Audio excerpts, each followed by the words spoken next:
Hi guys, for today's video, naghimo ta og spaghetti kay nagprepare me para sa birthday ni Daddy Kenneth.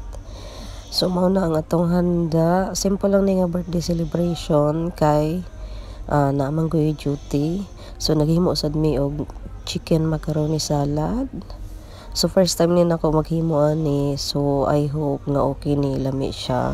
So mao na ang among handa, na may humba, na may chicken salad, na may spaghetti, rice, another spaghetti, tas na may fruits, tas naghimo sa grug pansit pangpahaba ng buhay.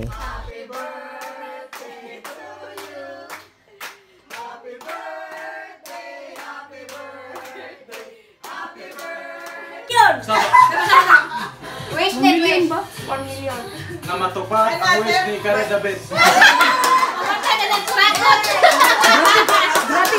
Another pa surprise among kauban diri sa balay, so na shock siya kay na another pa surprise. Ilagi ning itunog alas 12 sa tungang gabi gahatag sila og cake. So thank you so much once again. Happy birthday Daddy. Salamat sa mga nanood. I hope to see you guys again on my next vlog. Bye.